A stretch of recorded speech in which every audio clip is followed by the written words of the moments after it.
Hey guys, माहौल जबरदस्त शानदार। बच्चों, CA final, indirect tax, GST. जी हाँ, सरकार रिवीजन टेस्ट पेपर आरटीपी जो मई 2021 के लिए इशू हुआ था, आईसीए ने जो इशू किया था, उसका सॉल्यूशन लेके आ रहे हैं इस वीडियो के अंदर। बच्चों, उससे पहले I hope you all are good and safe and yes, जिनके भी जुलाई में एग्जाम्स है, जुलाई 2021, अच्छे से पढ़ाई कर रहे हो, मन लगा के पढ़ाई कर रहे हो और वापस से अपना अपना आपने अपना मोमेंटम बना दिया है। क्लियर? जिनके भी नवंबर 2021 एग्जाम्स है या उसके बाद एग्जाम्स है, जी हाँ, वक्त अब बहुत ज्यादा आपके पास नहीं है, सफिशिएंट टाइम है, नॉट मोर देन सफिशिएंट। तो लग जाइए आप भी फुल ऑन एनर्जी के साथ पढ़ाई पर। ओके सरकार, एक लास्ट बात और कह दूंगा, उसके आरटीपी बात शुरू करूंगा। बच्चों ध्यान रखिएगा, जो भी माहौल चल रहा है अभी थोड़ा तो कंट्रोल में आया है, पर हाँ, पढ़ाई पे फोकस करें। किसी भी सोशल मीडिया की फालतू बातों में आप इन्वॉल्व ना हो, केवल और केवल अपना लक्ष्य आपको पता होना चाहिए और उसकी तरफ बढ़ते जाइए। क्लियर? Stay positive. और हाँ, पॉजिटिव मतलब कोरोना पॉजिटिव नहीं भाई। Clear? Mentally you should be strong और आप आगे बढ़ने की उम्मीद के साथ में पढ़ते रहिए। ओके, शुरू करते हैं हम revision test paper RTP of CA final indirect tax May 2021। Okay बच्चों, यह आ गया आपके सामने। ओके, जो नया क्वेश्चनर हमने रिलीज किया है अभी, उसमें ये आरटीपी भी इनकॉर्पोरेट कर दी हमने, पर इसमें जो भी अमेंडमेंट थे वो भी इनकॉर्पोरेट कर दिए हमने। Okay, which are applicable for November 2021। Okay बच्चों, एक बात और बता देता हूं मैं आपको, ये जो लेक्चर रिकॉर्ड कर रहा हूं for RTP, this is relevant for July exams as well as for November 2021 exams. Clear? उसका कारण ये है कि नवंबर 21 के लिए इस आरटीपी के अंदर केवल एक ही क्वेश्चन में अमेंडमेंट हुआ है, वो मैं आपको बता दूंगा अमेंडमेंट क्या है। सो ये लेक्चर जुलाई वाले एग्जाम्स, नवंबर वाले एग्जाम्स या उसके बाद वाले एग्जाम्स वाले स्टूडेंट्स भी देख सकते हो आराम से, कोई दिक्कत नहीं। क्लियर? और ये आरटीपी मैंने अपने नए क्वेश्चनर के एंड में इंसर्ट भी कर रखा है इस चैप्टर नंबर 38। ओके चलिए सर, माहौल करते हैं हम। आइए, सबसे पहला question, Disha enterprises private limited, case study base MCQ, ध्यान दीजिएगा। Disha enterprise private limited, it's a company, is a financial service company having its office in Kolkata. ध्यान रखिएगा, मैं वापस से एक बार बोल रहा हूँ शुरू करने से पहले, केस स्टडी बेस्ड एमसीक्यूज बड़े अच्छे क्वेश्चन होते हैं, आपका प्रैक्टिस अच्छा होना चाहिए इन सब क्वेश्चंस का। प्लस पता है, time management is one of the most important factors during those 3 hours of the exams. इसलिए बहुत ज्यादा टाइम आपका वेस्ट ना हो जाए, इसलिए रिलेवेंट पॉइंट को ध्यान रखिए और फटाफट पढ़िए केस स्टडी को। Okay, Disha enterprises private limited is a financial service company having its offices in Kolkata West Bengal and Mumbai Maharashtra. Okay, the company is registered under GST in both the states. The company operates through two segment, banking and insurance services and advisory and consulting services. Okay, the aggregate turnover of the company during the previous year was rupees 80 lakhs in the West Bengal and rupees 60 lakh in the Maharashtra. Okay, so total is 1 crore 40 lakhs. इसका मतलब previous year में इसका turnover since 1 crore 40 lakh है, service supplier है, composition scheme की बात आती नहीं है करंट ईयर में, क्योंकि सर्विस सेक्टर के लिए 50 लाख का टर्नओवर होता है अगर प्रीवियस फाइनेंशियल ईयर में। तो ही बात करते हैं किसकी, कंपोजिशन स्कीम की। तो ये हिंट दे दिया इसने, कंपोजिशन स्कीम ले नहीं सकता। आइए, the bouquet of services provided under each of the two segments are insurance agent services, direct selling agent services, DSA, sale of banking products. अच्छा, डीएसए पढ़ते आपके दिमाग में आ रहा होगा reverse charge mechanism. Insurance agent के केस में भी आ रहा होगा reverse charge. Yes, insurance agent services के केस में रिवर्स चार्ज मैकेनिज्म लगेगा और इंश्योरेंस कंपनी लायबल होगी। पर डीएसए के केस में रिवर्स चार्ज लगता है अगर service supplier is an individual direct selling agent other than a body corporate, partnership firm और एलएलपी। और याद ध्यान रखिएगा, ये दिशा एंटरप्राइजेस प्राइवेट लिमिटेड है, ये सिंस एक कंपनी है, इसलिए ये जो डीएसए सर्विस प्रोवाइड करेगा इसमें रिवर्स चार्ज नहीं लगेगा। ध्यान रखना बच्चों। क्लियर? देखो बच्चों, आरसीएम के केस में जो छोटे छोटे पॉइंट होते हैं कि यहाँ पर supplier should be a body corporate, supplier should not be a body corporate, ऐसा वैसा जो भी लिखा है ना सर, ये कंडीशंस को आपको ध्यान में रखना बहुत जरूरी है। ध्यान रखना, रिवीजन लेक्चर्स आपको बहुत बहुत हेल्प करेगा इन सब कंडीशंस को ध्यान रखने में और आपको कंडीशंस याद कराने में। Okay sir, advisory and consultant services में प्रोवाइड करता है क्या ये company, LLP, society formation, detailed project report preparation, business promotion, product marketing, exhibition etcetera. Okay ठीक है, कोई खास बात नहीं है बच्चों। मैं भी कोशिश कर रहा हूं कि केस स्टडी बेस्ड एमसीक्यू में जहां पे रिलेवेंट पॉइंट आता है वहीं पे हम बहुत ज्यादा फोकस करें, क्योंकि again case study based MCQ में अगर बहुत टाइम आपने लगा दिया तो आप प्रेशर में आ जाओगे आगे के क्वेश्चन सोल्व करते वक्त। ओके, तो आपको टाइम मैनेजमेंट करना है, उस अकॉर्डिंग ही मैं आपको पढ़ा रहा हूं। Sir, the company has carried out following transactions during the month of September. सितंबर मंथ का ट्रांजैक्शन दे रखा है। Amount in rupees excluding GST, GST is excluded from the following amount. Okay, sale and purchase of foreign currency, refer note number 3 okay. चलिए एक बार note number 3 देख लेते हैं, sale and purchase of foreign currency के लिए क्या लिखा है। Note number 3, the following purchase and sale of foreign currency was made by the company during the month of September.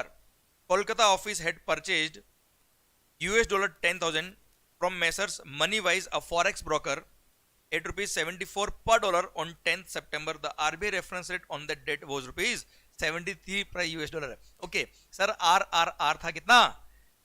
RBI reference rate था 73 और इसने परचेज किया कितने में? 74 में। मतलब ₹1 is the commission earn by forex dealer. Okay, और $10,000 इसने परचेज किया, मतलब 10,000 इंटू ₹1, इसका कमीशन हो गया फर्स्ट वाले ट्रांजेक्शन में। Second, Mumbai office had sold $5,000 to messrs money matters, a forex dealer, again on 15th of September at rupees 73.20 per dollar. RBI reference rate for USD on that day is not available. और आपको पता है जब भी RBI reference rate available नहीं होता है तो क्या करते हैं हम? सर क्या करते हैं बच्चों? जितना करेंसी कन्वर्ट किया इन INR multiply by 1% is the value of supply. $5,000 ये सब सोल्व करते जाओ पढ़ते पढ़ते ही, इंटू 73.20 आया ना बच्चों? क्लियर? इंटू 1%, 5,000 इंटू 73.20 जो उसने एक्चुअल रेट ऑफ एक्सचेंज हमसे चार्ज किया था, मल्टीप्लाई बाय 1% करेंगे तो 3660 आएगा। यहाँ पे 10,000 आएगा, तो वैल्यू ऑफ सप्लाई। क्लियर? देखते हैं मल्टीपल चॉइस क्वेश्चन नंबर 1 देखो आप बेटा, यही दे रखा है, इसी के बारे में पूछा है। ओके देखो एक बार ये लाइन पढ़ लो। All the amounts given above are exclusive of GST wherever applicable unless otherwise specified. Okay, there is no other outward or inward supply transaction apart from the aforesaid transaction in the relevant period. Okay, कोई और transaction नहीं है साहब। Clear? First question जो MCQ का है, determine the value of taxable supply. Okay, एक काम करते हैं, आंसर को हाइड कर देते एक बार के लिए। ओके चलिए, sir determine the value of taxable supply in respect of sale and purchase of foreign currency by Kolkata office and Mumbai office of the company as per rule number 32 sub rule number 2 clause A of the CGST rules। और अभी हमने इसका value निकाल दिया था। Mumbai office के लिए था कितना? 10,000 कोलकाता ऑफिस के लिए, और मुंबई के लिए 3660। तो कोलकाता ऑफिस के लिए 10,000 एंड मुंबई ऑफिस के लिए 3660 is the value of supply. And sir this is B is the correct answer. माहौल क्लियर? तो मल्टीपल चॉइस क्वेश्चन नंबर 1। अब तो देखो बेटा 2 नंबर आपके आ गए अभी। चलिए बाकी क्वेश्चन एक बार नजर डाल देते हैं हम, क्वेश्चंस क्या पूछ रहे हैं। मैं आंसर हाइड कर देता हूं।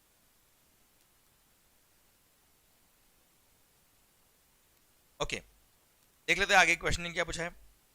यहाँ पे वैल्यू पूछा है, again value of taxable supply, value of taxable supply of outward supply. देखो एक बार 2 पढ़ लीजिए। The value of taxable supply received by Mumbai office in the month of September on which tax is payable under reverse charge. Okay, value question पता है, ये question पढ़ने से थोड़ा हिंट लग जाएगा आपको किस विजन से पढ़ना है। The value of taxable supply made by Kolkata office in the month of September on which Disha enterprises is liable to pay tax under forward charge. Okay, forward charge में लायबिलिटी कितनी? The maximum amount of pre deposit, appeal का एक point आएगा कि उसमें pre deposit कितना करना वो पूछा है इसने। Then the maximum amount of penalty जो सेक्शन नंबर 122 में दे रखी है, for failure of Kolkata office to deposit the tax collected on advance received from Ganesh flour mills private limited. Okay sir, पढ़ते अब हम बाकी के पॉइंट्स। एक तो sale and purchase of foreign currency वाला पॉइंट मुझे पता था MCQ नंबर 1 है, तो सर वो पहले हमने सोल्व कर दिया। आइए बाकी की बातें पढ़ते हैं। मतलब कुल मिला के फॉरवर्ड चार्ज में कितनी लायबिलिटी आएगी, रिवर्स चार्ज में कितनी लायबिलिटी आ रही है, वैल्यू ऑफ सप्लाई कितना है वो। चलिए सर पता है वो MCQ का पॉइंट पढ़ने से अपने को एक आइडिया लगेगा कि आखिर क्वेश्चन क्या पूछना है। Commission received from national insurance company और ADFC, अच्छा HDFC का ADFC लाइफ इंश्योरेंस कंपनी, ये कमीशन रिसीव हुआ भाई। और अगर इंश्योरेंस एजेंट अगर आप हो तो ऐसे केस में हमेशा RCM में ही आपकी लायबिलिटी आएगी। तो सर रेसिपिएंट जो इंश्योरेंस कंपनी वो टैक्स पे करेगा, एजेंट को लायबिलिटी नहीं आएगी, तो अपनी लायबिलिटी नहीं साबित।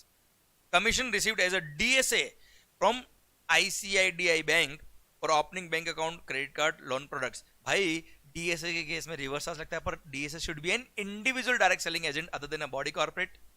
पार्टनरशिप फर्म और एलएलपी, और since Disha enterprises private limited is a company, तो यहां आरसीएम नहीं लगेगा बच्चों, यहां फॉरवर्ड चार्ज मैकेनिज्म लगेगा. Commission received from private banks for acting as a recovery agent. तो भाई रिकवरी एजेंट वसूली भाई, याद आया क्या वसूली भाई? तो रिकवरी एजेंट के केस में रिवर्स चार्ज लगता है. तो रेसिपिएंट जो बैंकिंग कंपनी होगी वो लायबल होगी भाई, हम लायबल नहीं है. Professional fee received for the formation of the company LLP society. Okay, हमको प्रोफेशनल फी रिसीव हुई है for formation of company LLP society etcetera 80,000 40,000. और refer note number 2. Okay, refer note number 2 also. तू भी देख लीजिए बेटा. नोट नंबर 2 बोलता है, out of the professional fee of rupees 80,000 received by Kolkata office for the formation of a company LLP society, rupees 15,000 goes towards reimbursement claimed from the client.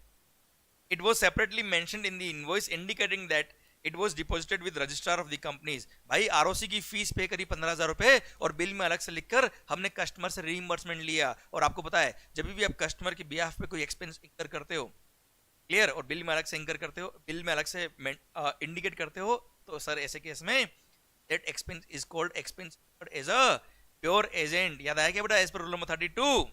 हाँ जी सरकार, rule number 32 में लिखा हुआ है कि sir pure agent अगर आप हो, क्या हो मालिक? प्योर एजेंट, तो ऐसे केस में उसको वैल्यू में इंक्लूड नहीं करेंगे.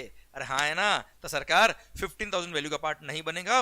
तो सर ये कोलकाता ऑफिस ने जो टोटल फीस कमाई है 80,000, उसमें से 15,000 वैल्यू सप्लाई का पार्ट नहीं बनेगा. सर यहीं पे हम तो हमारी वर्किंग में 15,000 लेस कर देंगे, तो नेक्स्ट इसका 65,000 ही वैल्यू ऑफ सप्लाई आएगा प्रोफेशनल का, जिस पे जीएसटी लगेगा. Okay, professional fee received for GST और टीडीएस रिटर्न फाइलिंग 65,000 75,000 रेस्पेक्टिवली.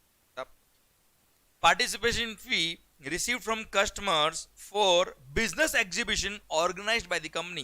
भाई बिजनेस एग्जीबिशन ऑर्गेनाइज किया कंपनी ने, उसके लिए फीस रिसीव हुआ है. कोलकाता ऑफिस को रिसीव हुआ है कितना? 50 lakh.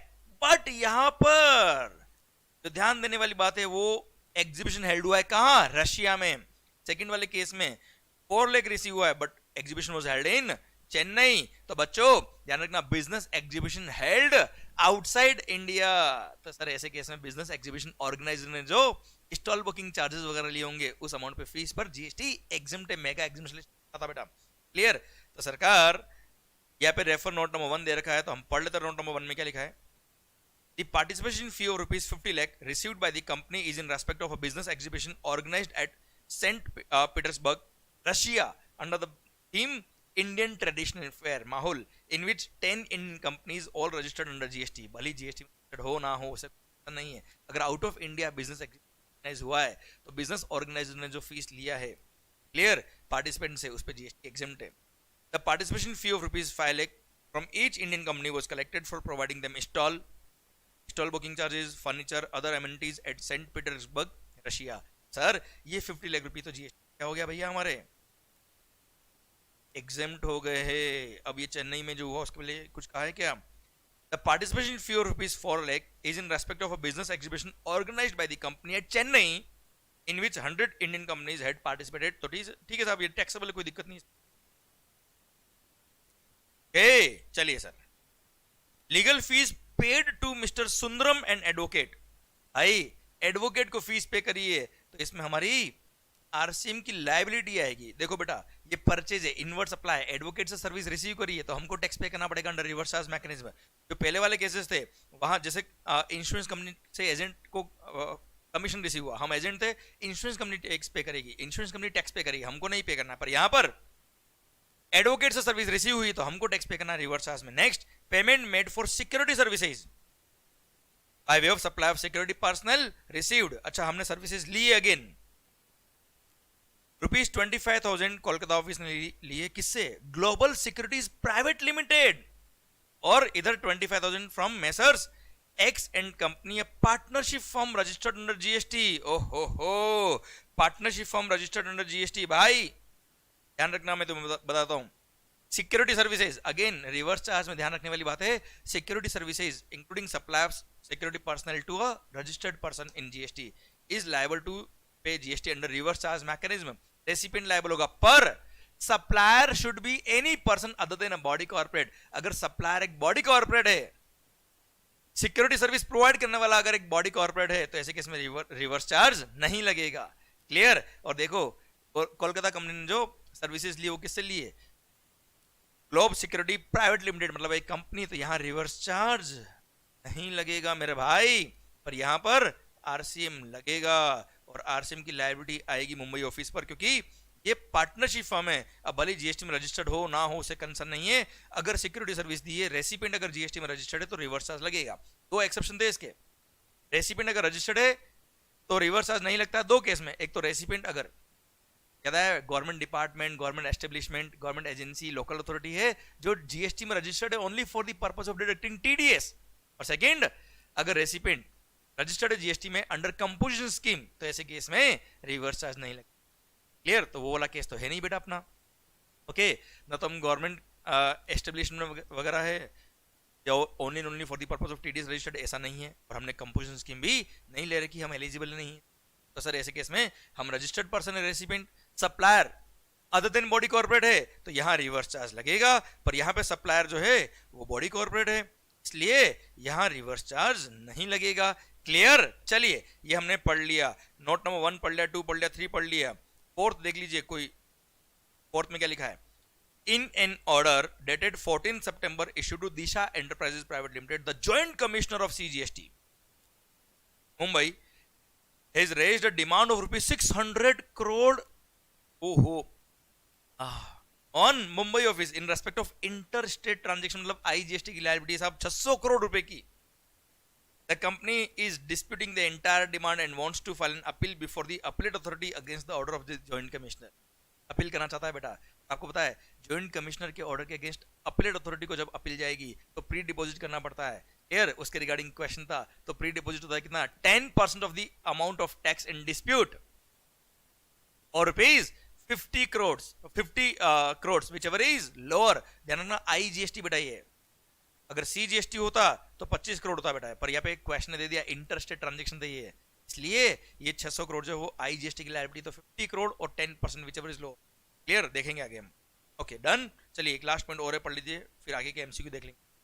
The Kolkata office of the company had received rupees 1 lakh on 22nd April, अभी हम बात करें सितंबर मंथ की, as an advance from Ganesh Flour Mills Private Limited, a client for preparation of DPR। DPR दे रखा है यहाँ पे, आगे देखिए बेटा sir, project report, detailed project report preparation. Okay sir अभी हम सितंबर मंथ की बात कर रहे हैं, और यहां दिया है अप्रैल मंथ में कंपनी को एडवांस रिसीव हो गया था on 22nd April as an advance from Ganesh flour mills private limited, a client for preparation of detailed project report. However, tax collected on the same from the client has not yet been deposited with the central government.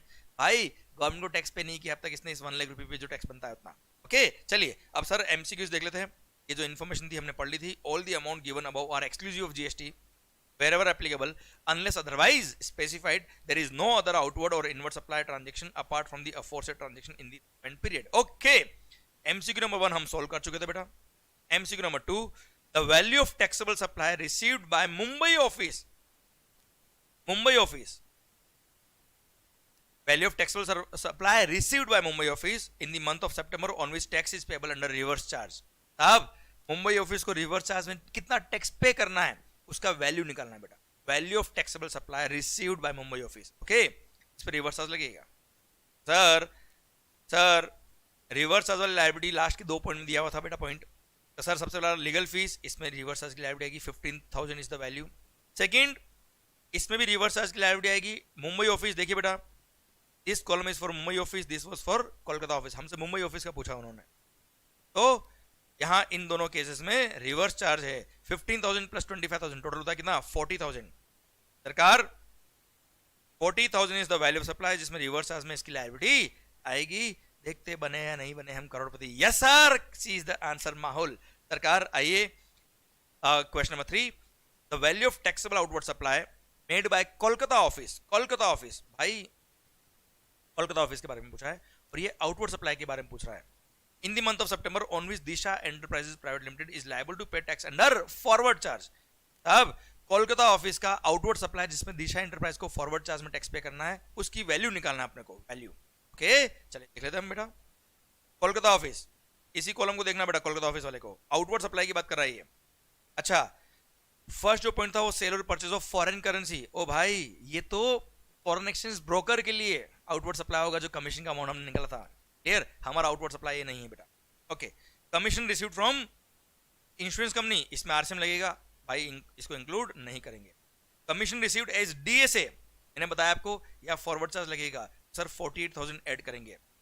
फिर commission received from private banks for acting as recovery agent, again यहाँ पे RC में इसको include नहीं करना है हमें, forward charge में जो लायबिलिटी आएगी वो निकालनी बेटा। Professional fee received for formation of a company, इसमें 65,000 is the value of supply. 15,000 जो था वो क्या था, प्योर एजेंट की तरह हमने कलेक्ट किया था कस्टमर से, वो वैल्यू का पार्ट नहीं बनता, हमने बात कर ली थी।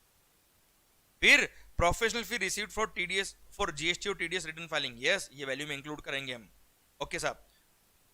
फिर participation fee received from customers for the exhibition organised outside India, ये बेटा एग्जम्प्ट, हमें टैक्सेबल वैल्यू निकालना है बस। फिर तो लीगल सर्विस रिसीव्ड है ये तो, क्लियर, और सर ये सिक्योरिटी सर्विस रिसीव्ड है। ओके बस, तीन ही पॉइंट इंक्लूड करने हैं। कौन कौन से, 48,000 प्लस ये रहा हमारा 65,000 ये वाला, और प्लस अगेन 65,000, ये तीन ही ऐड होंगे वैल्यू ऑफ टैक्सेबल सप्लाई में। तो इन तीनों को ऐड करेंगे, कितना अमाउंट आएगा, ओहो कैलकुलेटर कहाँ जा रहे हो आप, प्लस 48,000, आगे अमाउंट 1,78,000। देखते हैं आंसर क्या आता है बच्चों। 1,70,000 ए इज द आंसर। देखते हैं यहाँ पे क्या लिखा है, यस माहौल क्लियर। बच्चों आप ध्यान रखना, अल्टीमेट एम है आपका कॉन्फिडेंस बूस्ट करना इन लेक्चर के थ्रू, और कोई मोटिव नहीं। ओके, और आपको हेल्प मिल जाए जिन जिन क्वेश्चन आपको डाउट। ओके बच्चों, चलिए क्वेश्चन नंबर 4 की तरफ बढ़ते हैं हम। The maximum amount of pre deposit that Disha enterprises private limited can be asked to deposit under the IGST act for filing an appeal before the appellate authority is, भाई 600 करोड़ का tax liability था IGST, उसका 10% appellate authority के लिए sir 60 crore, 60 crore और 50 crore, whichever is lower 50 crore, तो 50 करोड़ इसको deposit करना होगा। D should be the correct answer. जी हाँ, D is the correct answer. Okay बच्चा, डन। आईजीएसटी था इसलिए बेटा, सीजीएसटी होता तो 25 करोड़ होता बेटा। Point number 5, the maximum penalty prescribed under section number 122 of the CGST Act for failure of Kolkata office to deposit the tax collected on advances received from Ganesh Flour Mills Private Limited is, भाई इसको कितना maximum amount of penalty deposit करना होगा।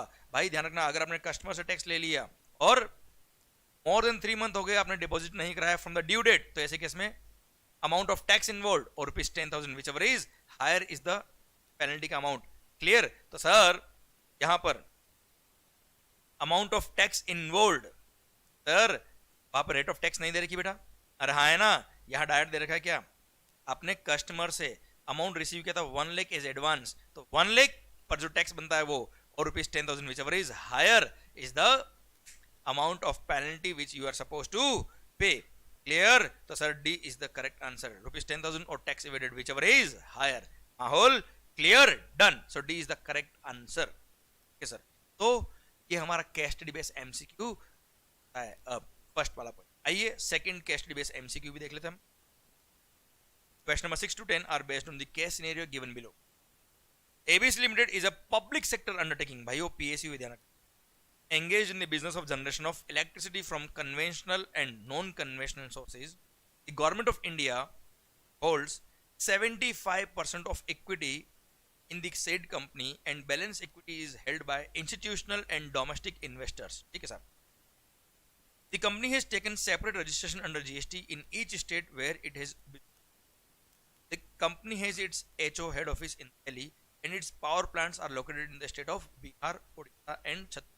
ठीक है साहब। The following transactions were carried out by the company during the month of February. ये फरवरी month की बात कर रहा है बेटा। Amount is in rupees. Okay.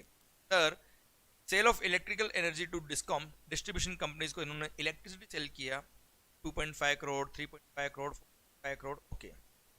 Bank interest received on saving bank account and fixed deposit, fixed deposit तो interest ब्याज पे क्या है, एग्जम्प्ट है।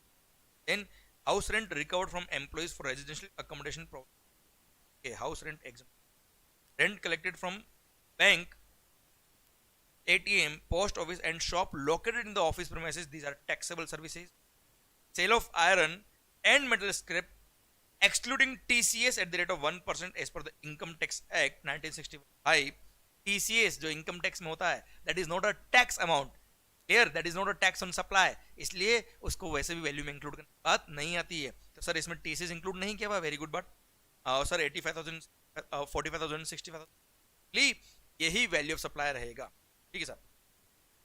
अदर इनकम 2.5 लाख एचओ की है और 45,000 छत्तीसगढ़ प्लांट. ठीक है. Note, other income of Delhi HO amounting to rupees 2.5 lakh is in respect of bond money recovered from an ex-employee who had resigned from the service of ABC Limited prior to completion of the period specified in the bond, which is 2 years. ओहो, इन्होंने क्या किया? ये जो 2,50,000 है ना बेटा other income, वो क्या है? एक एम्प्लॉय से 2.5 लाख रुपए रिकवरी की है. किसकी वजह से? उसने एक बॉन्ड साइन किया था जिसमें लिखा था कि हम 2 साल तक एम्प्लॉयमेंट में रहेंगे, 2 साल पहले जॉब छोड़ के नहीं जाएंगे. पर वो सिंस जॉब छोड़ के चला गया इसलिए उसने रिजाइन कर दिया. इसलिए कंपनी ने उसे 2.5 लाख अमाउंट रिकवरी कर लिया. और पता है non performance of a contract कोई फीस या पेनल्टी वगैरह चार्ज कर तो that is supply of service. Schedule 2 में कवर है बेटा ये para 5. Clear? Same way point B, other income of rupees 45,000 of Chhattisgarh plant is in respect of penalty recovered from a contractor for delay in supply of material. Again, sir, tolerating non-performance of contract. और sir उसकी वजह से अगर आपने कोई penalty या कोई भी फीस चार्ज किया तो वो भी सप्लाई ऑफ सर्विस होगा. शेड्यूल 2 मतलब कुल मिला के 45,000 और 2,50,000 उतार taxable under GST. In addition to the above information, following transactions were also carried out during the month of February. During the month of February, following transaction भी हुए साहब. A supply order of stationery item was awarded by Delhi head office to Messrs Stationery Mart, New Delhi for rupees 3,36,000, rupees 3,36,000 including GST at the rate of 12% in. Okay, January month में उसने contract किया था साहब, order दिया था Delhi head office ने. The vendor supplied stationery item worth rupees 44,800 including GST at the rate of 12% and issued the tax invoice in the month of February. हम फरवरी महीने की बात कर रहे हैं बेटा.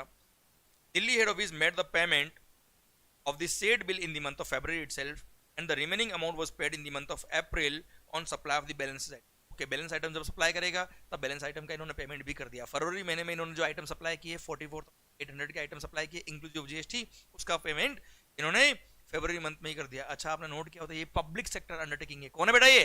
पब्लिक सेक्टर अंडरटेकिंग, जहां पर सर टीडीएस एप्लीकेबल होगा अगर किसी को इन्होंने कॉन्ट्रैक्ट दिया है of value exceeding rupees 2.5 lakh without GST, है ना. और ध्यान दो बेटा यहाँ पे 3,36,000 is inclusive of GST at the rate of 12%. और सर आप जब कैलकुलेट करेंगे 12% को रिवर्स कैलकुलेशन करेंगे तो 36,000 आएगा. मतलब इस केस में 3 lakh is the value of contract without GST. It means it is more than rupees 2.5 lakh. यहां पर टीडीएस की एप्लीकेबिलिटी आएगी क्योंकि recipient of supply is a public sector undertaking. और पब्लिक सेक्टर अंडरटेकिंग में टीडीएस लगता है बेटा, ध्यान रखना, है ना बच्चों. और हाँ, टीडीएस उसी अमाउंट पर लगेगा जो अमाउंट कंपनी पे करती है बेटा, है ना. तो पीएसयू ने 44,800 इंक्लूसिव ऑफ जीएसटी 12% पे किया है फरवरी महीने में. तो सर उसमें से जीएसटी अमाउंट हटा देना, बाकी के अमाउंट पे टीडीएस लगेगा. ऐसा एक एमसीक्यू आगे आएगा इसलिए मैं आपको अभी से बता रहा हूं बेटा.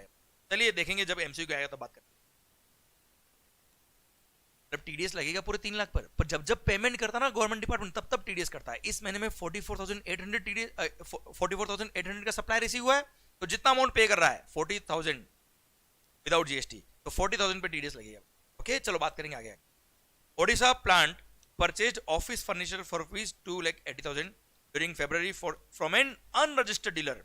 Rate of GST on said furniture item is 18%. भाई अनरजिस्टर्ड सप्लायर से अगर आपने कोई परचेज किया तो वो वैसे भी एग्जम्प्ट होता है और एग्जम्प्ट आइटम पे कोई. Board meeting for raising term loan for project expansion was held in February. The Delhi head office paid rupees 20,000 each as sitting fees to 4 independent directors who attended the meeting. और भाई independent directors वो जो आप fees पे कर रहे हो that is not in the capacity of employment और उस डायरेक्टर सिटिंग फीस पर गेस्ट लगेगा वो भी रिवर्स चार्ज में कंपनी को. 20,000 इंटू 4 80,000 रुपये रिवर्स चार्ज में लाए. ओके, और बात करते हैं. एमसीक्यू क्या आएंगे उसके अकॉर्डिंग आंसर देखेंगे हम, तो एक एक पॉइंट पढ़ते हुए प्रोविजन रिवाइज करेंगे, इससे रिलेटेड क्या प्रोविजन था.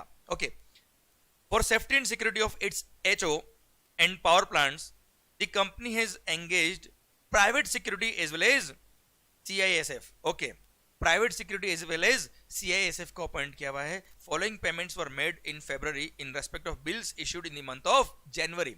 ओके सर, जनवरी महीने में इन्होंने बिल रेज किए एंड फरवरी में इनको पेमेंट किया.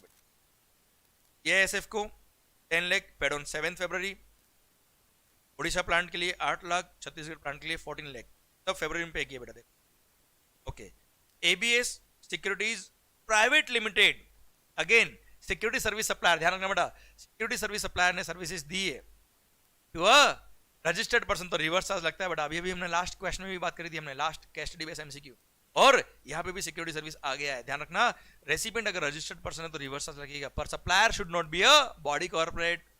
सप्लायर ऑफ सिक्योरिटी सर्विस अगर बॉडी कॉर्पोरेट है तो रिवर्स चार्ज नहीं लगता है. यहाँ पर CISF जो है वो बॉडी कॉर्पोरेट नहीं है, कंपनी नहीं है बेटा कोई वो. Clear sir? Central industrial security force, CISF का full form central industrial security force, ये कोई कंपनी नहीं है बच्चों. पर यहां पर ABS securities services private limited is a body corporate, तो यहां पे कोई रिवर्स चार्ज नहीं लगेगा इस केस में. पर यहां पर इन सारे केसेस में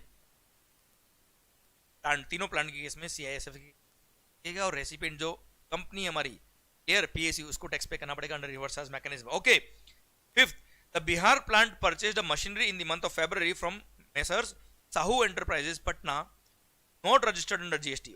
अनरजिस्टर्ड बेटा, बात ही खत्म. for rupees 86,000. Full payment was made in the month of February. Rate of GST on the said machine is 18%. तो मतलब नहीं, टैक्स क्या है? एग्जेम्प्ट, क्योंकि अनरजिस्टर्ड से परचेज किया, रजिस्टर्ड ने वहां टैक्स एग्जेम्प्ट है, कोई टैक्स पे नहीं करना है. हाँ, सेक्शन नंबर 9 सबसेक्शन 4 जो आपके दिमाग में आ रहा होगा वो एप्लीकेबल होता है, पर सेक्शन नंबर 9 सबसेक्शन 4 एप्लीकेबल है केवल बिल्डर के केस में भाई, प्रमोटर के केस में. क्लियर? तो बात ही खत्म हो गई. All the amounts mentioned above are excluding GST wherever applicable unless otherwise specified. Okay, based on the facts of the case scenario given above, choose the most appropriate answer to question number 6 to 10 below. Okay, सबसे पहले तो मैं answer hide कर देता हूं सो that अपना mind distract नहीं हो.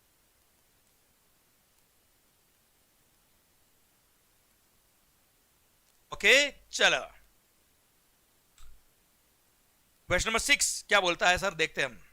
The value of taxable supply on which GST is payable by Delhi head office. Value of taxable service on which GST is payable by Delhi HO head office under forward charge for the month of February. Delhi head office को forward charge mechanism में liability कौन कौन चाहिए है वो हमें निकालना है, वैल्यू निकालना है, टैक्स का अमाउंट नहीं, वैल्यू निकालना. देखते सर, दिल्ली HO भाई हमने यहाँ लिखा हुआ ये एग्जाम्प्ट, ये एग्जाम्प्ट, ये एग्जाम्प्ट. हाँ जी, 48,000 टैक्सेबल है. अभी तक तो केवल 48,000 आया है कि और कोई इन्फॉर्मेशन ऊपर तो नहीं दे रखी, नहीं. अच्छा, ये अदर इनकम 2.5 लाख, ये भी टैक्सेबल है सर, हमने बात करी थी बेटा. Clear sir? ये लिखा हुआ है यहाँ पे टैक्सेबल. ओके, फिर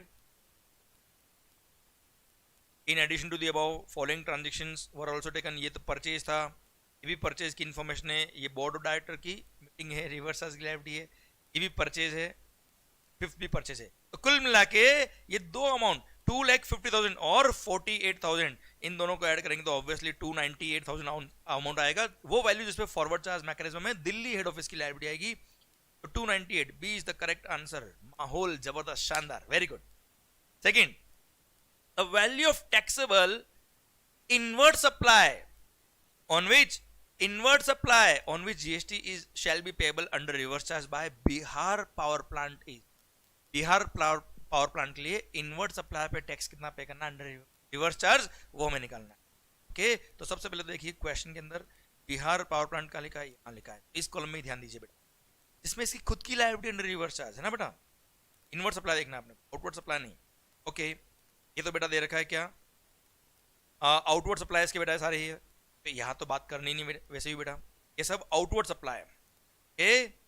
चलिए, नोट नंबर ए और बी जो है वो बिहार के लिए है ही नहीं सर. बात देखते हैं, ये जो इनवर्ट सप्लाई के ट्रांजेक्शन दे रखे हैं, In addition to the above information, following transactions were carried out during the month of February.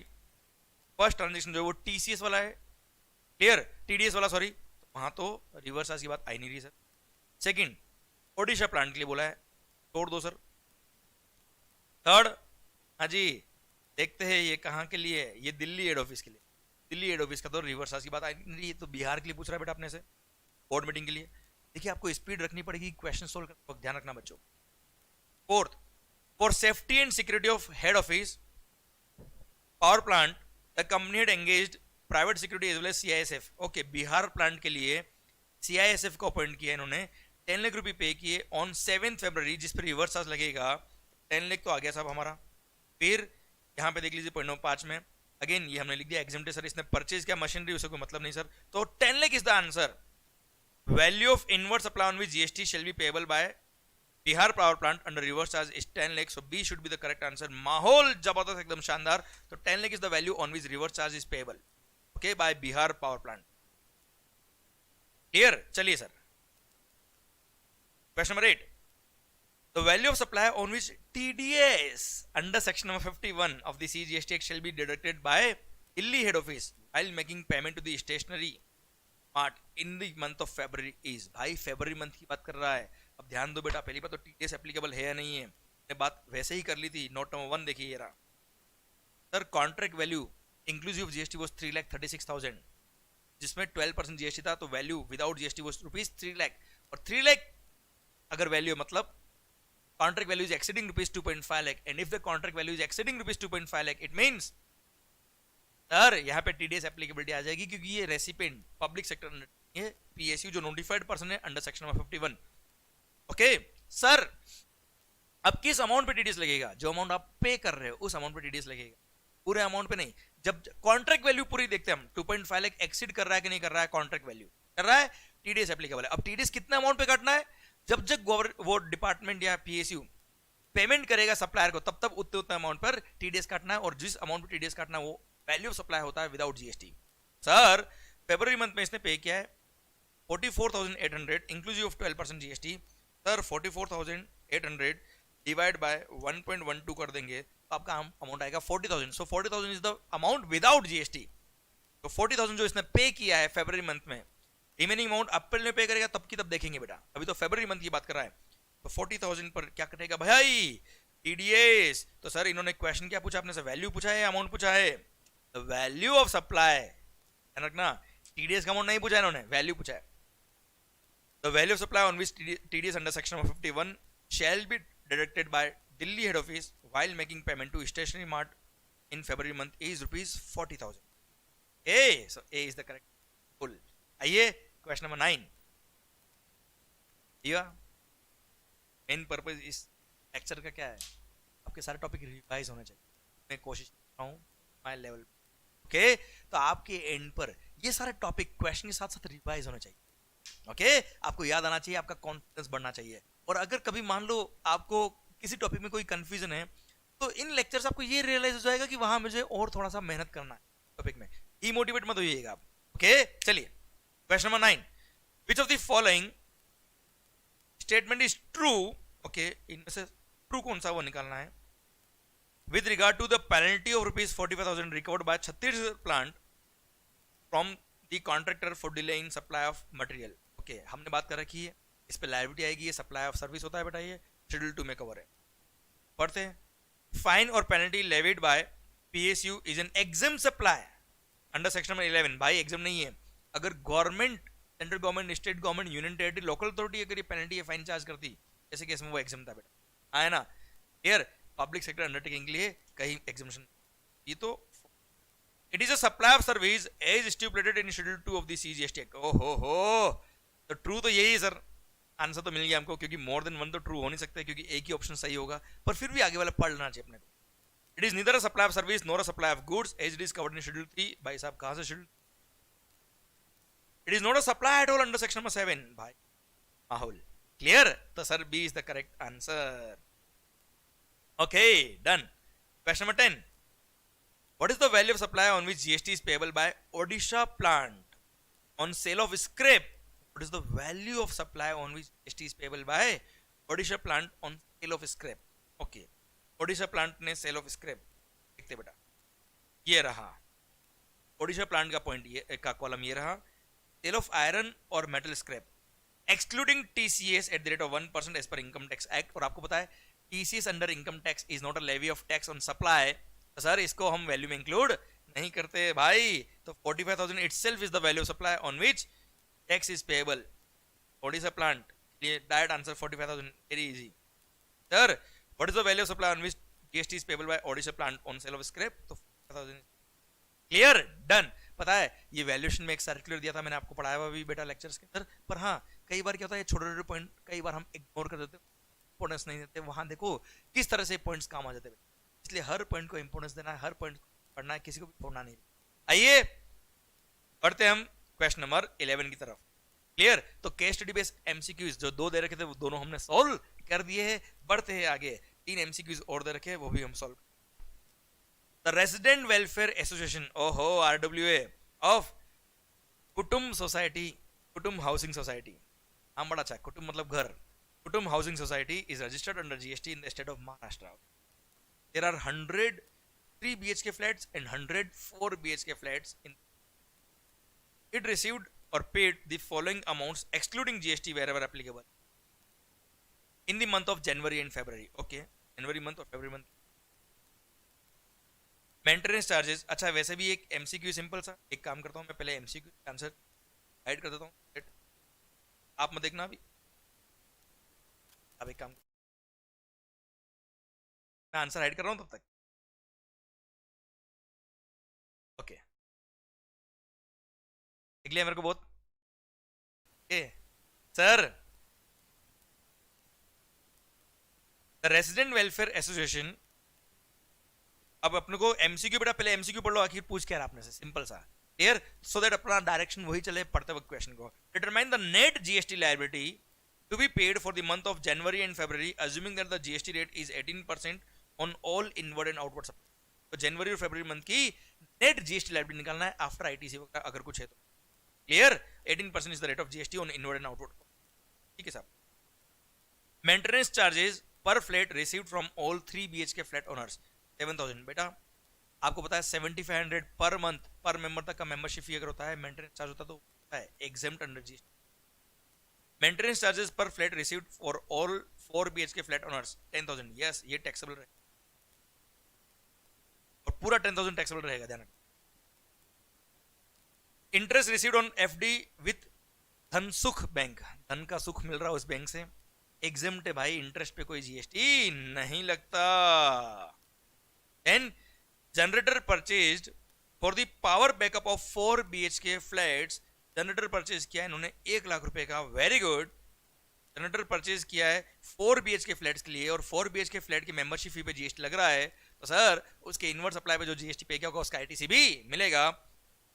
Taps, pipes, other sanitary fittings purchase for 3 BHK flat, अब 3 BHK फ्लैट के लिए जो भी उसने परचेज किया उसका कोई क्रेडिट नहीं मिलेगा क्योंकि उसके आउटपुट सप्लाई पे जीएसटी एग्जेम्प्ट है, क्योंकि membership fee up to ₹7,000। Okay done, बस इतना ही पूछना है इसको। सर ऑब्वियसली 2 मार्क का क्वेश्चन और क्या पूछेगा, जान लेगा क्या बेटा अपनी। ओके तो सर पहली बात तो 100 4 BHK फ्लैट है बेटा, सर 100 से मल्टीप्लाई कर दो 10,000 को, जल्दी से रफ में वर्किंग करो, तो 10 लाख आया है हमारा value of outward supply. Clear, interest पे जीएसटी है नहीं सर, अच्छा यही जनवरी का है और यही फरवरी का है 10 लाख रुपए। ओके बच्चों, क्लियर, जनवरी फरवरी 10 lakh value of outward supply multiply by 18%, 10 lakh multiply by 18% obviously 1,80,000 लाइफ आएगी जनवरी की, 1,80,000 की फरवरी। Okay clear.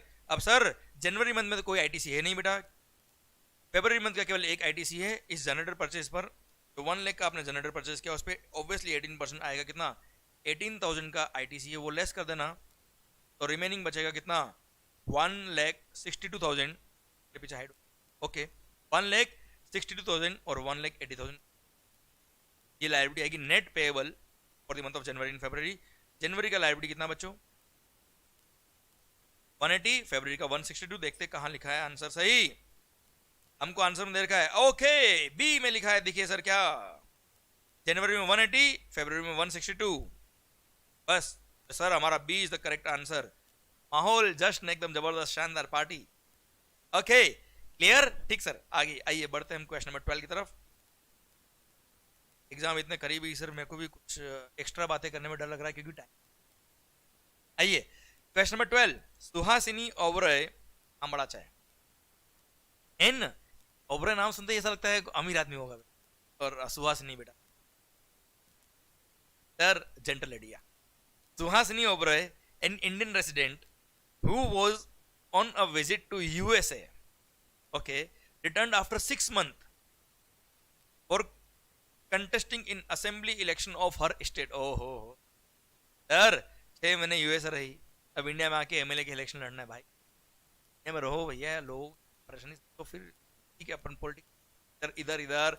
She was carrying with her the following items. Okay भाई कस्टम कितना लगेगा बैगेज वाला क्वेश्चन बेटा। ये पर्सनल इफेक्ट पे टैक्स नहीं लगता। लैपटॉप कंप्यूटर एक एग्जाम होता है for 18 years and above, obviously election लड़ने आ रही तो 18 ईयर्स अबव होगी sir. Jewellery 25 gram purchase in USA. Okay, और पता है ज्वेलरी के लिए एडिशनल एग्जामिशन दिया है, पर वो एप्लीकेबल होगा अगर एटलीस्ट 1 ईयर अबव, 1 ईयर अगर आप बाहर रहे हो बिफोर कमिंग टू इंडिया, तो ही ज्वेलरी का जो एडिशनल बेनिफिट दे रखा है रूल नंबर 6 में वो मिलता है। पर यहाँ पर केवल 6 मंथ बाहर रहे तो ये बेनिफिट उसको नहीं मिलने वाला, नॉर्मल एग्जामिशन काउंट होगा सब। म्यूजिक सिस्टम ओके, ये दोनों टैक्सेबल रहेंगे सर। बस compute the custom duty payable by Suhasini Oberoi with reference to baggage rules. Okay तो सर 67,000 प्लस 67,000 प्लस 58,000 ये दोनों टैक्सेबल आइटम होंगे साहब। आता है 1,25,000। ये 1,25,000 इज द वैल्यू जो टैक्सेबल आइटम की। अब इसमें बेसिक एग्जामिशन जो मिलता है वो मिलेगा 50,000 का, जो बेसिक एग्जामिशन दिया है रूल नंबर 3 में। एस कर दिया क्योंकि यूएसए से रिटर्न होनी साहब, इंडियन रेसिडेंट, यार इंडियन रेसिडेंट यूएसए से रिटर्न हो रहा है सर। 75,000 आ गया साहब। अब 75,000 बैगेज पर रेट है कितना, 35% द बेसिक कस्टडी, और उस पर सोशल वेलफेयर सरचार्ज 10%, 38.5% मल्टीप्लाई कर दीजिए। 75,000 मल्टीप्लाई बाय 38.5%,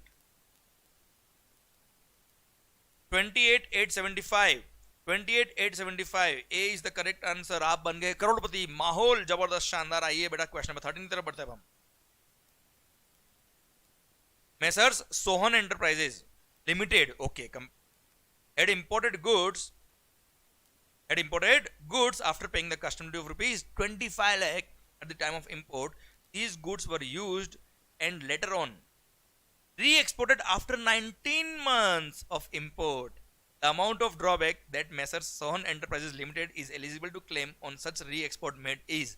भाइयों आपको पता है section number 74 of the customs act बोलता है क्या, अगर आपने कोई भी गुड्स इंपोर्ट किया और उसी को री एक्सपोर्ट कर दिया तो हम आपको ड्रॉबैक देंगे। पर अगर आपने कोई गुड्स को इंपोर्ट किया और उसको यूज किया, और सर ये कंपनी ने यूज किया, मतलब बिजनेस और कमर्शियल पर्पज के लिए इन्होंने इंपोर्ट किया, उसको यूज किया और उसके बाद एक्सपोर्ट किया, क्योंकि यहाँ लिखा है स्वर यूज्ड एंड बाद में री एक्सपोर्ट किया है, तो ऐसे केस में बताया 95, 85, 75, 70, 65, 60 मोर देन 18 मंथ यूज किया उसके बाद एक्सपोर्ट किया तो भाई साहब कोई ड्रॉबैक नहीं मिलेगा। Zero is the amount, nil is the amount of drawback here. तो sir nil is the correct answer. फिर आफ्टर 18 मंथ अगर आप एक्सपोर्ट करते हो यूज करके कमर्शियल या बिजनेस पर तो कोई ड्रॉबैक नहीं मिलता है। Clear, done. आइए ये एमसीक्यूज हमारे खत्म होते हैं। अब आइए डिस्क्रिप्टिव क्वेश्चन की तरफ बढ़ते हैं। क्वेश्चन नंबर 14 बड़ा अच्छा क्वेश्चन है सर। सनशाइन प्राइवेट लिमिटेड, वाह, manufactures taxable goods. The company is registered under GST in the state of West Bengal. Okay. The company has provided following information in relation to inward supplies received by it in the month of October. Okay. October month में जो following inward supply receive हुई है उसका information, ठीक है साहब। Raw material X, अब amount याद करने की जरूरत है। Invoices received for inward supplies during the month of October, IGST. Okay, raw material X, rent of the factory building, raw material Y, car purchase for use of director. भाई साहब इसका ITC तो मिलने वाला ही नहीं, आपको पता है बेटा। कंज्यूमेबल्स ओके, अब कंज्यूमल का मतलब ये नहीं कि वो एम्प्लॉय के पर्सनल यूज में काम आ रहे। कंज्यूमल जब तक ये नहीं बोले तब तक मानना है कि फैक्ट्री के जो ऑयल वगैरह जो होता है ना बेटा, कंज्यूमबल्स जो गुड्स काम आते हैं फैक्ट्री को चलाने के लिए, वो consume. Machinery for being used for manufacturing process, raw material Z, technical consultancy for improvement in the manufacturing process, raw material W imported from China sir, raw material W import किया है आपने, जिस पे IGST आपने पे किया 50,000 रुपये, total है 10,50,000। ओके साहब, या आपने IGST पे किया 10,50,000 का अक्टूबर मंथ में, ठीक है सर। एक बार हम यहां देख लेते हैं कि आखिर क्वेश्चन चाहता क्या। Compute the ITC that can be claimed by Sunshine private limited in its form number GSTR 3B for the month of October to be filed by 20th November. Okay, October month का जो 3B इसको file करना है bye 20th नवंबर, ये कितना credit avail कर सकता है वो बात कर रहा है बेटा। ये नोट पढ़ लो, the due date of filing form number GSTR 1 and form number GSTR 3B for the month of October are 11th November and 20th November respectively। GSTR 1 की ड्यू डेट है क्या, 11th of November। एक question दिया आपने को बेटा।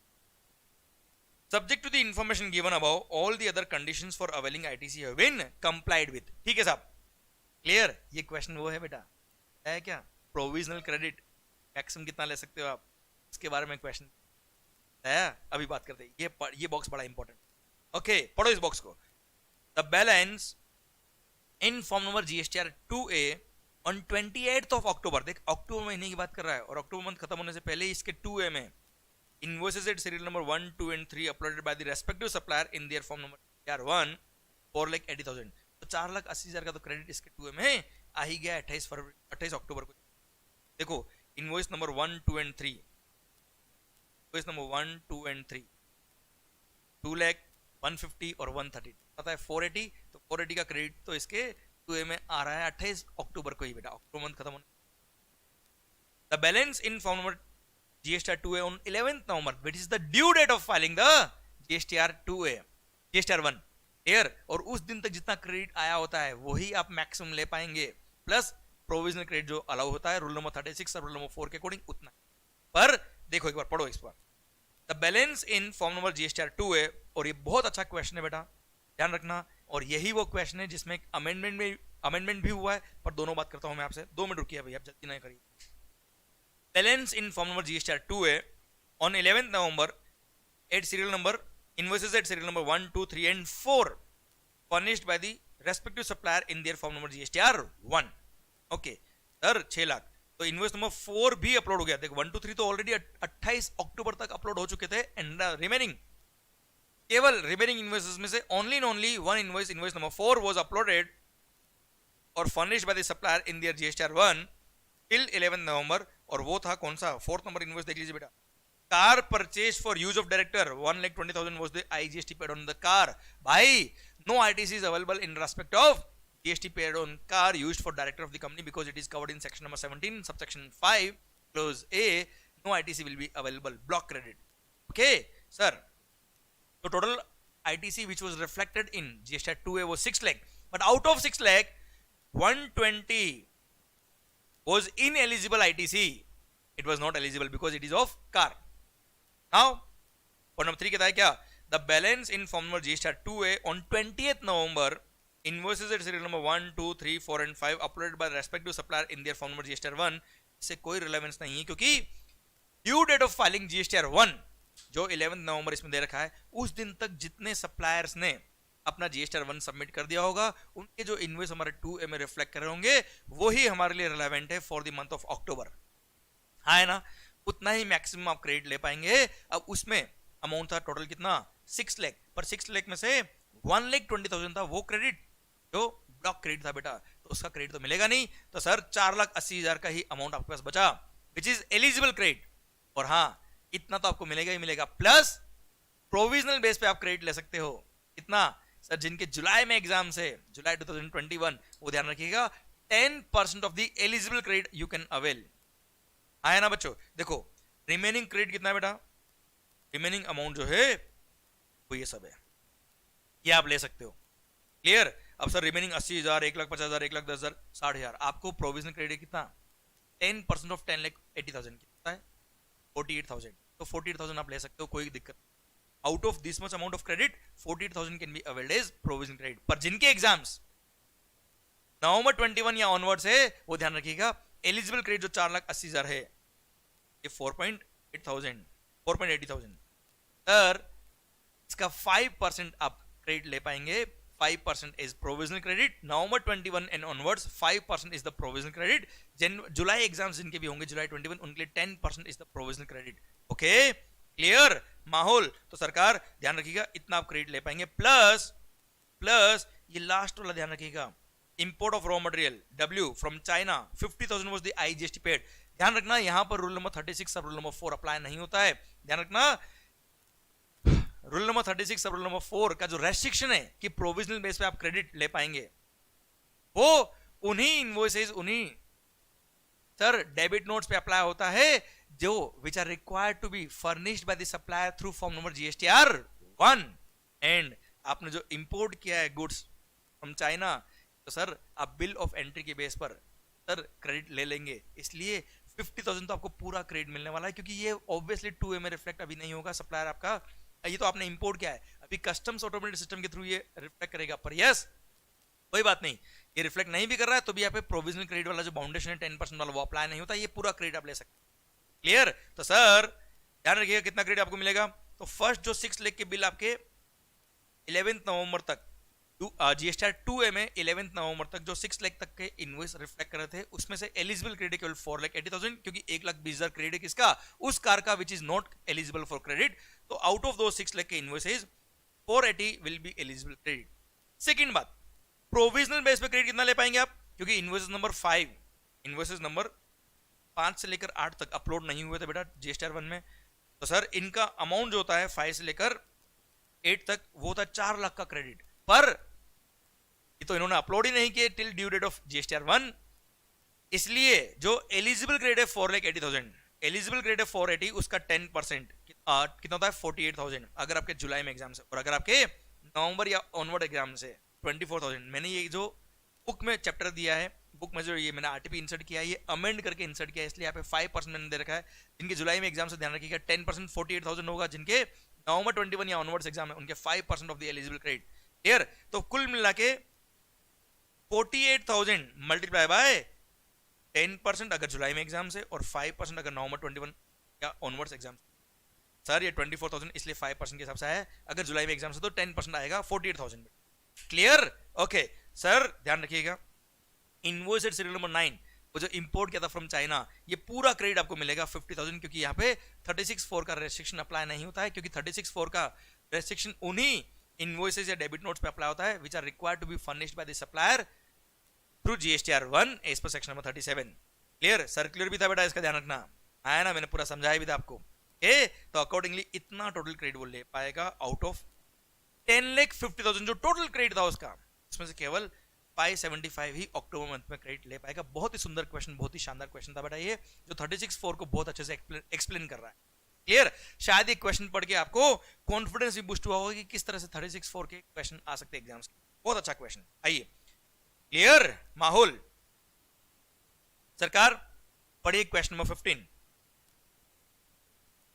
Parikshit limited engaged in providing a bouquet of services. बहुत सारे सर्विस देता है बेटा ये, बहुत बढ़िया. bunch of services, book of services. Okay, is registered under GST law. It furnishes the following information for the month of March in relation to various services provided by it. Okay, बहुत सारी service देता है बेटा ये. For the month of March इसने information दिया आपने को. एक बार सर इन्होंने डायरेक्टली पूछ लिया आपने से क्या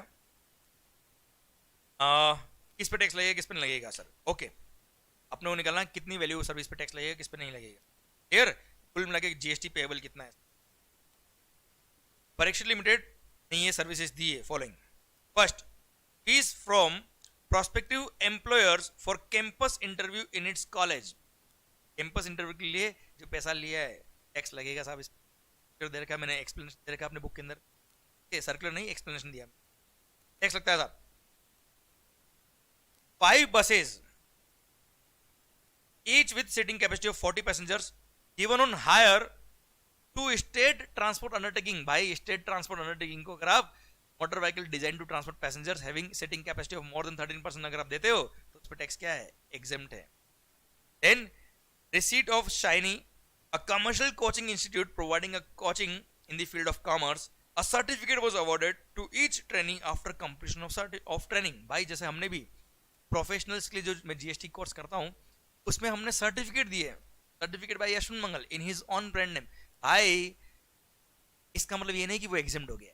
ध्यान रखना, एजुकेशनल इंस्टीट्यूशन की डेफिनेशन में वो ही एजुकेशनल इंस्टीट्यूशन आएंगे जिनकी education is recognised by law for the timing in force. अब भले वो सर्टिफिकेट दे, डिप्लोमा दे, उससे concern, it should be recognised by law. And since ये कोचिंग इंस्टीट्यूट था, क्वेश्चन में कोई इंफॉर्मेशन ऐसी नहीं दे रही कि वो certificate course was recognised by law, इसलिए टैक्सेबल रहेगा।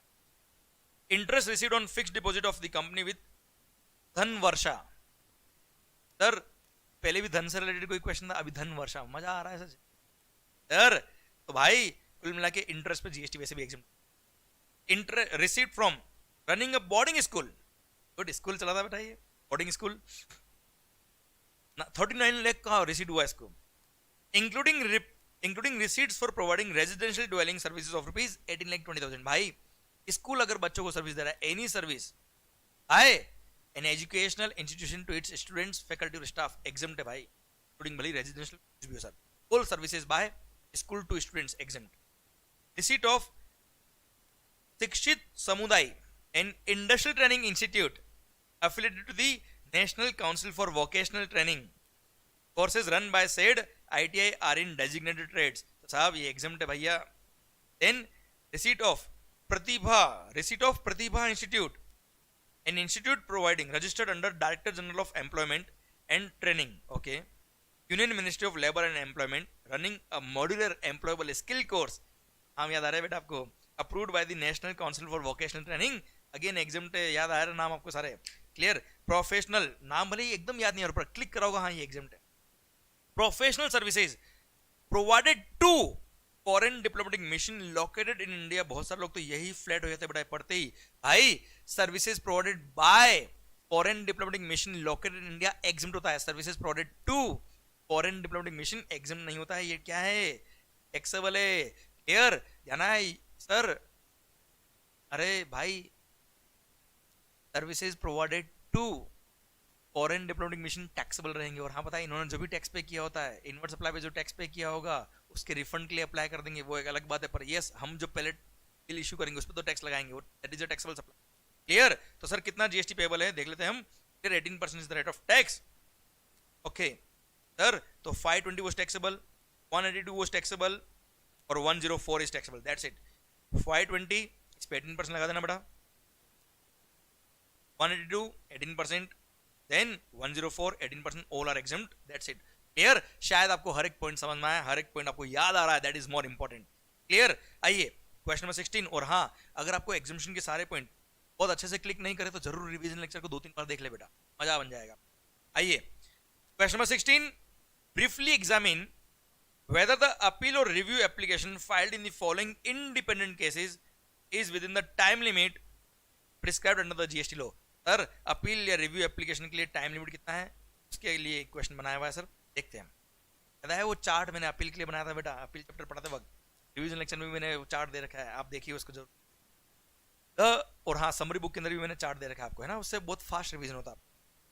The adjudicating authority issued the adjudicating order on 23rd April and the same is communicated to the taxpayer X on 28th April। बेटा ऑर्डर इशू भले किया हो 23rd of April को, उससे concern नहीं है।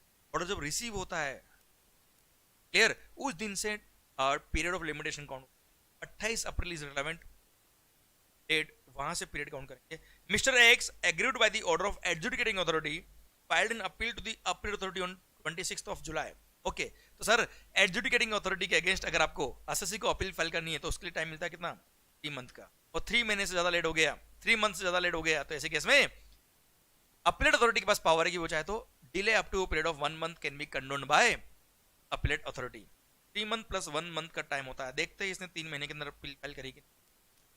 3 महीने कब से, from the date of service of the order, receive हुआ है मिस्टर एक्स को। मिस्टर एक्स को ऑर्डर कब रिसीव हुआ बेटा, 28 अप्रैल को, तो 28 अप्रैल से 3 महीने, अप्रैल से मई 1 महीना होगा, मई जून जुलाई। सर इन्होंने 28 अप्रैल से 3 महीने के अंदर अंदर 26 जुलाई को अपील फाइल कर दी है। It means it is within the time limit which is given for filing the appeal to the appellate authority, इसलिए बिल्कुल सही, कोई दिक्कत नहीं। Second, the adjudicating authority passed an order on 3rd March, communicated same day to the commissioner. Okay, department को same day communicate हो गया साहब. The commissioner direct his subordinate officer to file a review application with the appellate authority. The subordinate officer had filed the review application on 23rd of September. भाई आपको पता है adjudicating authority के against अगर department review application file करता है, review करने के बाद अपील अगर फाइल करता है, तो ऐसे केस में डिपार्टमेंट को टाइम है कितना? 6 मंथ प्लस 1 मंथ. 1 मंथ मतलब 6 मंथ का टाइम है from the date of communication of the order. 6 month के अंदर ये अपील फाइल कर सकते हैं टू दी अपीलेट अथॉरिटी. पर अगर वो लेट हो गए फाइल करने में अपील, तो 1 मंथ तक के डिले को कंडोन कर सकता है एडजुडिकेटिंग अपीलेट अथॉरिटी डिपार्टमेंट के लिए. 6 मंथ प्लस 1 मंथ का टाइम है डिपार्टमेंट के पास. देखते हैं इन्होंने कब फाइल किया. ऑर्डर 3 मार्च को ही रिसीव हो गया, सेम डे. क्लियर? वहां से 3 महीने काउंट, वहां से 6 मंथ काउंट करना बेटा. मार्च से 1 महीना काउंट होगा कब? अप्रैल. ओके सर, अप्रैल, मई, जून, जुलाई, अगस्त, सितंबर. ओ हो. तो सर 2 सितंबर को 6 महीने पूरे हो रहे हैं. ध्यान रखना, आरटीपी ने आंसर दिया है 3 सितंबर को 6 महीने पूरे, पर मेरे हिसाब से तो 2 सितंबर को 3 महीने पूरे हो रहे हैं. क्लियर? 3 मार्च से शुरू किया है तो sir 2 is the last date. क्योंकि सर न्यू ईयर जब शुरू होता है ना, 1 जनवरी को न्यू ईयर होता है, 1 साल कब खत्म होता है? 31 दिसंबर को ना बेटा यार. क्लियर? तो जब मंथ काउंट करते तो उस दिन को भी काउंट किया जाता है जिस दिन ऑर्डर रिसीव हुआ है. ओके, तो सर 3 मार्च से 2 सितंबर को 6 महीने पूरे हो जाएंगे. अब सर 6 महीने पूरे हो गए, इन्होंने फाइल किया कब? 23 सितंबर को. तो भाई आफ्टर 6 मंथ इन्होंने फाइल किया है. अब रीजनेबल रीजन अगर होगा डिपार्टमेंटल पास, तो अपीलेट अथॉरिटी के पास पावर है कि वो up to a period of 1 month delay को कंडोन कर सकता है. और अगर वो कंडोन कर देगा तो बिल एक्सेप्ट हो जाएगी, अदरवाइज. क्लियर? डन. भारत माता की जय. ये पॉइंट खत्म होता है. अब आइए सरकार, question number 17. Determine the place of supply in the following independent cases. इसमें लगभग चैप्टर नंबर 8 के बहुत सारे पॉइंट रिवाइज हो जाएंगे.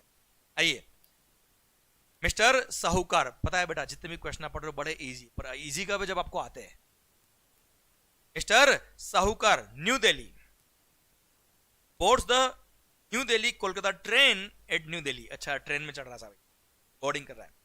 Mister Sahukar sells the goods taken on board by him at new Delhi in the train at Jaipur during the journey. Okay भाई, train के अंदर गुड्स बेचता है. और आपको पता है ऑन बोर्ड अगर आप कोई गुड्स बेच रहे हो, ऑन बोर्ड अगर आप कोई गुड्स बेच रहे हो, तो ऐसे केस में sir place of supply will be the place where the goods were taken on board. जिस टाइम जिस प्लेस पर उन गुड्स को आपने बोर्डिंग कराया था, गुड्स का बोर्डिंग कहां से हुआ था बेटा? दिल्ली से हुआ है ना, कि वो दिल्ली से बोर्डिंग किया था उसने अलोंग विद द गुड्स जो उसको बेचना है ट्रेन के अंदर. अब उसने रास्ते में कहां बेचा उसे कंसर्न नहीं है. तो the place from where the goods were taken on board is the place of supply as per section number 10 subsection 1 clause number E. इसलिए ऐसे केस में new Delhi is the place of supply. आइए, second, Vidyut private limited imports electric food processor from China for its kitchen stores in Noida, Uttar Pradesh. विद्युत private limited is registered in Uttar Pradesh. Sir recipient ने goods import किया है, और आपको पता है section number 11 में लिखा है क्या? इंपोर्ट ऑफ गुड्स के केस में सर रेसिपिएंट का location is the place of supply, और रेसिपिएंट रजिस्टर्ड का उत्तर प्रदेश, तो sir Noida Uttar Pradesh is the place of supply. Third पे आइए, मिस्टर आत्माराम. देखो एक बात लगा, आत्मनिर्भर. सर आजकल तो वो दिमाग में चलता है ना, न्यूज में देखते हैं आत्मनिर्भर भारत, आत्मनिर्भर भारत. बिल्कुल आप और हम आत्मनिर्भर हो जाएंगे जल्दी से, पढ़ेंगे तो अच्छे से. आइए, mister Atmaram. Okay, a manager in the bank is transferred from Bareilly Uttar Pradesh to Bhopal Madhya Pradesh. Bareilly से भोपाल इसका ट्रांसफर हो गया. Mister Atmaram's family is station in Kanpur Uttar Pradesh. Kanpur में रहते हैं बेटा ये. He hires Gokul Carriers of Lucknow, Uttar Pradesh, which is registered in Uttar Pradesh, to transport his household goods from Kanpur to Bhopal. Sir, Uttar Pradesh Bareilly में इनकी जॉब थी जो ट्रांसफर हो गई कहाँ? भोपाल मध्य प्रदेश में. ये रहते थे कहाँ पर? कानपुर उत्तर प्रदेश में इनकी फैमिली के साथ में. फैमिली रहती थी कानपुर में, अब शिफ्ट हो रहे कहाँ? भोपाल. तो घर का सामान भी ले गए साहब. उसके लिए इन्होंने गोकुल कैरियर्स ऑफ लखनऊ उत्तर प्रदेश को हायर किया. हमारा गुड्स कानपुर से उठा के भोपाल ले जाना है। अब साहब बताइए प्लेस ऑफ सप्लाई क्या होगा। सिंस मिस्टर आत्माराम ये मैनेजर है बैंक के अंदर, मतलब एक एम्प्लॉई है, he is not registered in GST, इनको सैलरी मिलती है। Clear, mister Atmaram is not registered in GST. और आपको पता है ट्रांसपोर्ट ऑफ गुड्स के केस में अगर रेसिपिएंट रजिस्टर्ड है तो उसका location is the place of supply, और अगर रेसिपिएंट रजिस्टर्ड नहीं है तो जहां से गुड्स उठाया है वही क्या हो जाता है, प्लेस ऑफ सप्लाई। अगर 1% इंडिया का और 1% आउट ऑफ इंडिया का होता अगर इस केस में, क्लियर, सप्लायर या रेसिपिएंट में से 1% आउट ऑफ इंडिया का और 1% इंडिया का होता तो ऐसे केस में जहां गुड्स का डिलीवरी किया है वो प्लेस ऑफ सप्लाई होता है। पर यहाँ पे जहां से गुड्स को उठाया है, the place from where the goods were taken, goods were handed over to the transporter, the place where the goods were handed over to the transporter for their transportation. तो सर ट्रांसपोर्टर को आपने hand over कहा किया है कानपुर में, क्योंकि उसका घर कहा था बेटा कानपुर में, और कानपुर से वो शिफ्ट कर रहा है घर अपना सामान सारा कहाँ, भोपाल। तो Kanpur is the place of supply, क्योंकि वहीं पर उसने गुड्स को हैंड ओवर किया था ट्रांसपोर्टर को। भले ही लखनऊ में रजिस्टर्ड था सर, भोपाल ले आ रहा है, कोई मतलब नहीं, Kanpur Uttar Pradesh is the place of supply. माहौल। आइए क्वेश्चन नंबर 4 की तरफ बढ़ते हैं। भोलूनाथ, जय हो। भोलूनाथ, a resident of New Delhi, opens his saving account in New Delhi branch of West Bank after undergoing the KYC process. Okay, KYC पूरा कर दिया, मतलब अपने एड्रेस प्रूफ वगैरह सब कुछ दे दिया बैंक को, और दिल्ली ब्रांच के अंदर इन्होंने अपना bank account. He goes to Amritsar for some official work, कोई काम के लिए अमृतसर गए भैया, and withdraws money from the Best Bank's ATM in Amritsar, thereby crossing his limit of free ATM withdrawals. Okay, sir कुल मिला के बैंक ने एटीएम विड्रॉल्स के लिए चार्जेस ले लिए हमारे भोलूनाथ भाई से। अब साहब इन्होंने विड्रॉ का किया अमृतसर में। अब sir banking and other financial services, banking and other financial services के केस में अगर रेसिपिएंट का लोकेशन ऑन रिकॉर्ड है तो वही प्लेस ऑफ सप्लाई होता है, और अगर रेसिपिएंट का एड्रेस ऑन रिकॉर्ड नहीं होता है तो ऐसे केस में सप्लायर का location is the place of supply. Question यहाँ पे दे दिया बेटा, क्या केवाईसी कर लिया है, नो योर कस्टमर प्रोसेस कर लिया है, मतलब उसके सारे डॉक्यूमेंट्स बैंक के पास है, मतलब बैंक को पता है उसका लोकेशन क्या है। और सर जब बैंक को पता है उसका लोकेशन क्या, तो बैंक तो ऐसे केस में रेसिपिएंट का location is the place of supply, और रेसिपिएंट का लोकेशन क्या है बेटा, रेसिडेंट ऑफ न्यू दिल्ली है ना, तो Delhi is the place of supply, new Delhi is the place of supply in this. Fifth, mister चकमक, मिस्टर चकमक and architect new Delhi enters into a contract with Mr. Jishan of New York to provide professional services। New York का है बेटा, supplier India का है, recipient out of India का है, section 13 लगेगा। Clear, professional services in respect of immovable properties of mister Zishan located in Pune New York. ओहो, तो पहली बात तो ये सेक्शन 13 लगेगा बेटा।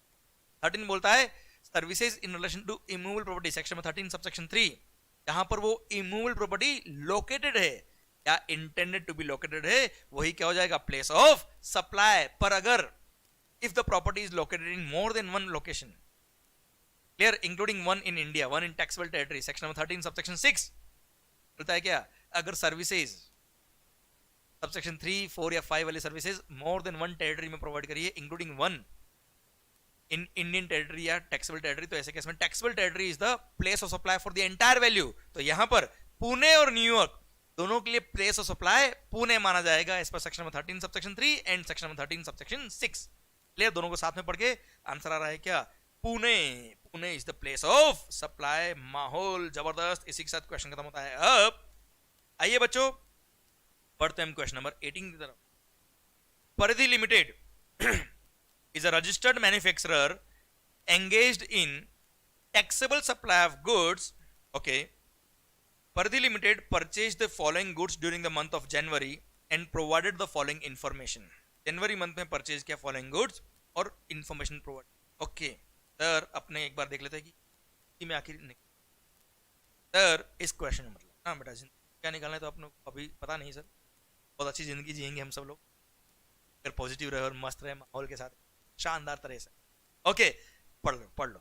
Determine the amount of ITC available to Paridhi limited while filing GST 3B for the month of January by giving necessary explanation for treatment to various items as per the provisions of CGST Act. You may assume that all necessary conditions for availing the ITC have been complied with by the परिधि। कुल मिला के जनवरी month में कितना ITC ले सकती है भाई? ले सकती नहीं, मतलब कंपनी की बात है, परिधि नाम पे मत जाओ, परिधि लिमिटेड है बेटा, यार नहीं है। ओके सर, कैपिटल गुड्स और आईटीसी में तो माहिर है भाई। Capital goods purchase on which depreciation has been taken on full value including ITC including input tax thereon. ओ भाई, सेक्शन नंबर 16 सब सेक्शन 3 क्या बोलता है? कैपिटल गुड्स पे जो जीएसटी पे किया है, अगर उस पोर्शन जीएसटी पोर्शन का भी डेप्रिसिएशन ले लिया तो भाई अब आपको आईटीसी नहीं। Second, goods purchase from Rupesh enterprises. Goods purchase from Rupesh enterprises. Rupesh enterprises sent the invoice in the month of January, okay, but goods were received in the month of April. ओहो सर, हम तो जनवरी मंथ की बात कर रहे हैं। Will the ITC be allowed in the month of जनवरी? उसके लिए बात करेंगे। तो गुड्स कब रिसीव हुए बेटा? इन द मंथ ऑफ अप्रैल। और आपको पता है क्या, सेक्शन नंबर 16 सब सेक्शन 2 बोलता है चारों कंडीशन पूरी होनी चाहिए। फर्स्ट, डॉक्यूमेंट तो आना ही चाहिए बेटा, टैक्स इनवॉइस, डेबिट नोट या other prescribe document, plus goods भी रिसीव हो जाना चाहिए। गुड्स अप्रैल में आए तो अप्रैल में क्रेडिट लेना अभी ना हो पाएगा। थर्ड बेटा, car purchase for making further supply of such car. ओहो हो, अगर कोई मोटर व्हीकल परचेज करते हो for further supply of such motor vehicle तो क्रेडिट मिलता है, but such car is destroyed in an accident while being used for test drive by the potential customer। भाई section number 17 subsection 5 clause number H बोलता है any goods lost, destroyed, stolen. याद आया क्या बेटा? सर ऐसे केस में credit नहीं मिल पाएगा इस कार का। फोर्थ, देखो रीजन जो आपको लिखना है ना बेटा वर्किंग नोट में, ये रीजन सही होने चाहिए। ऐड लिख दिया 17(5)A में कवर है, ब्लॉक क्रेडिट में रीजन लिखना पड़ेगा। सिंस लॉस हुई है इसलिए कार का क्रेडिट नहीं मिल रहा है। Goods used for setting up telecom towers being immovable property. भाई इमूवेबल प्रॉपर्टी में जो भी गुड्स या सर्विस काम आती है, इमूवेबल प्रॉपर्टी के कंस्ट्रक्शन में उसका क्रेडिट नहीं मिलता है। इस पर section subsection 5 clause number COD। पर इसमें एक्सेप्शन है क्या? Plant and machinery. पर प्लांट एंड मशीनरी के इंस्टॉलेशन में जो भी गुड्स या सर्विस काम आ रही क्रेडिट मिलता है, पर प्लांट और मशीनरी की डेफिनेशन में एक्सक्लूड किया हुआ है। टेलीकॉम टावर, याद आया? Land and building, telecom tower and pipeline laid outside the factory premises have been excluded from the definition of the plant and machinery। मतलब टेलीकॉम टावर, प्लांट और machinery की definition नहीं आते, और इमूवेबल प्रॉपर्टी के construction में, installation में जो भी गुड्स या सर्विस का हमारी कोई क्रेडिट नहीं मिलेगा। प्लांट और मशीनरी की डेफिनेशन में अगर ये होता तो क्रेडिट जरूर मिल जाता, पर यहाँ पे क्रेडिट नहीं मिलेगा क्योंकि telecom towers have been excluded from the definition of the plant and machinery. और section number 17 subsection 5 clause COD में लिखा हुआ है कंस्ट्रक्शन या इंस्टॉलेशन ऑफ इमूवेबल प्रॉपर्टी में जो भी गुड्स या सर्विस हमारी कोई क्रेडिट नहीं मिलेगा। Next, goods purchase from Sumo limited. Okay, full payment has been made by Paridhi limited to Sumo limited against such supply, but tax has been deposited by Sumo limited in the month of April. भाई हमने purchase किया, 10,000 रुपए का tax था, हमने सब supplier को पे कर दिया, सप्लायर को वैल्यू और टैक्स जो भी था सब पे कर दिया, पर सप्लायर ने गवर्नमेंट को टैक्स पे किया कब? अप्रैल में। और अभी हम बात करें जनवरी मंथ की, तो देख हमने तो क्रेडिट लेना है, क्लियर? हमको टैक्स इनवॉइस रिसीव हो गया, क्लियर? गुड्स रिसीव हो गया। अरे हाँ है ना बच्चों, ये सब इन्फॉर्मेशन नहीं दी तो मानेंगे रिसीव हो गया sir.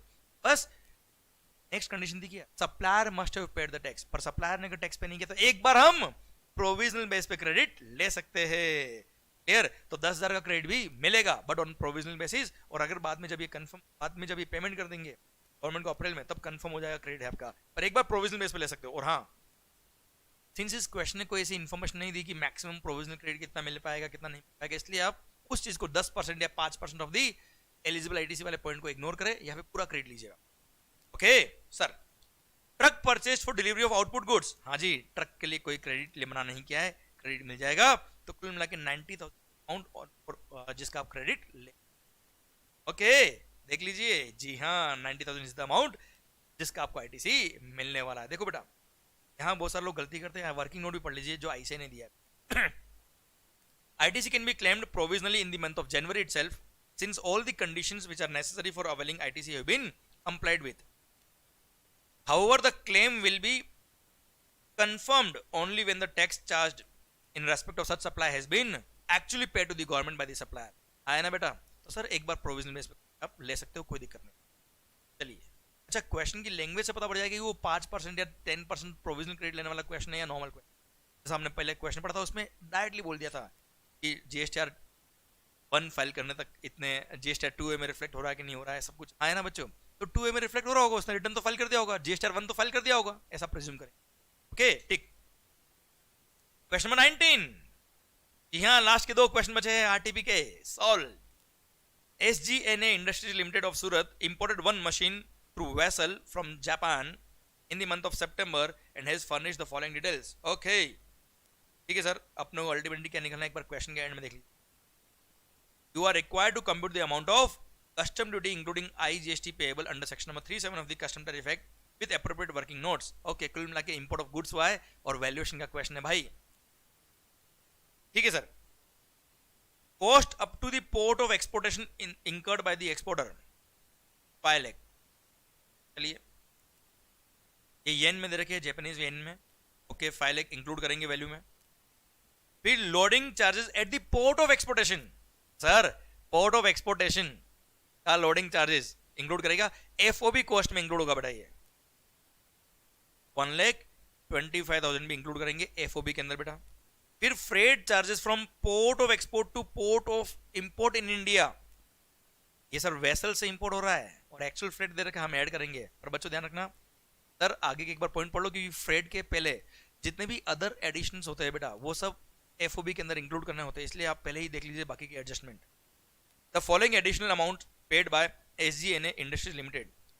Designing charges necessary for such machine paid to consulting firm in Mumbai.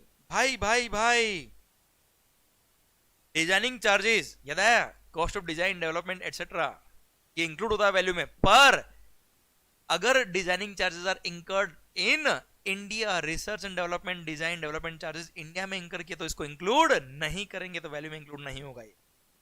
Commission paid not the buying commission, buying commission होता तो ऐड नहीं करते, अदर कमीशन ऐड करेंगे। Commission paid to the local agent of the exporter ₹50,000। देख या rupees दे रखा है या येन में है बेटा, हाँ ये कमीशन ऐड होगा।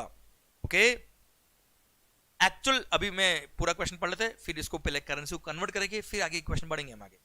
Actual landing charges paid at the port of at the place of importation. भाई landing charges at the place of importation value का पार्ट नहीं बनता है, वैल्यू में इंक्लूड नहीं करता है, क्योंकि value of the goods to the port of importation relevant होता है, at the place of importation नहीं। तो सर लैंडिंग चार्जेस वैल्यू में इंक्लूड नहीं होता है for the purpose of customs. Then actual insurance charges paid to the place of importation are not ascertainable. Sir actual insurance अगर नहीं दे रखा है तो 1.125% ऑफ द एफओबी, इसलिए एफओबी निकालना बहुत जरूरी है हमारे लिए। Clear. Lighterage charges paid at the port of importation ₹30,000, तो ये फ्रेट के साथ ये भी ऐड हो जाएगा, लाइटरेज चार्ज भी, कोई दिक्कत नहीं है। The rate of basic custom duty is 10%. Rate of social welfare surcharge is 10%. Okay. Integrated tax leviable under section number 37 of the Custom Tariff Act is 12%. Rate of exchange to be taken is Japanese 1 yen equal to ₹0.68. Ignore GST compensation cess. बस done. Okay, तो sir एक काम करते हैं अब हम, since यहाँ पे जो अमाउंट दे रखे हैं वो जापानीज येन में दे रखे हैं। ओके, तो सर ये दोनों वैल्यू का पार्ट बनेगा। फिर ये तो फ्रेट चार्जेस बाद में ऐड होने हैं बेटा, तो एफओबी निकालने के लिए बाकी के अमाउंट जो कमीशन जो है वो आईएनआर में दे रखा है, वैल्यू में इंक्लूड करना है, पर वो रुपये में दे रखा है, ये येन में। तो एक काम करो, इनको कन्वर्ट कर दो आईएनआर में बेटा। तो ये 625 ये है येन। क्लियर। इसको कन्वर्ट करेंगे, रेट दे रखा है 0.68, इनको मल्टीप्लाई बाय 0.68, तो 6,25,000 इंटू 0.68 करेंगे तो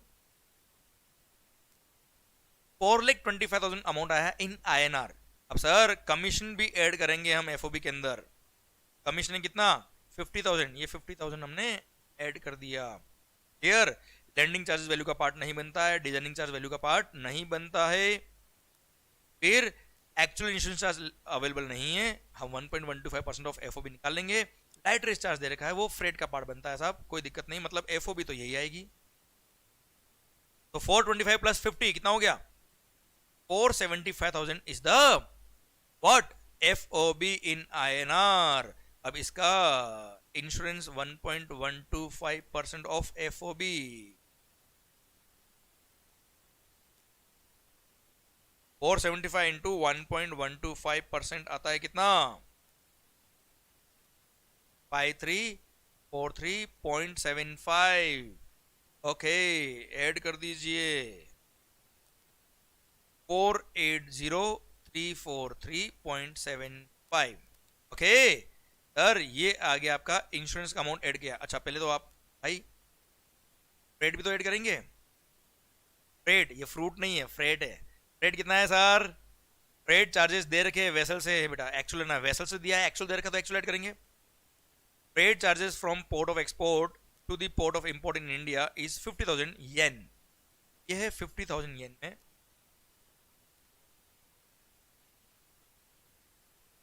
50,000 इंटू 0.68, ये 34,000 आया है। प्लस हमारे लाइट रेस चार्ज को मत भूल जाना आप साहब, लाइट रेस चार्ज है कितना? 30,000, ये भी ऐड कर दो, ये भी फ्रेट का पार्ट ही बेटा। क्लियर? अब निकालिए 475,000 plus 5343.75 plus 34,000 plus 30,000 comes to 544,343.75। आप चाहे तो यही पे इसको राउंड ऑफ कर दो, ये आपकी CIF वैल्यू आ गई, कोल्ड असेसेबल वैल्यू, और कुछ ऐड करने के बाकी नहीं है सर। इसको राउंड ऑफ करेंगे तो 544,344, ये CIF आ गया बेटा। क्लियर? अब amount of tax, basic custom duty 10%, ECD 10%, कितना होता है?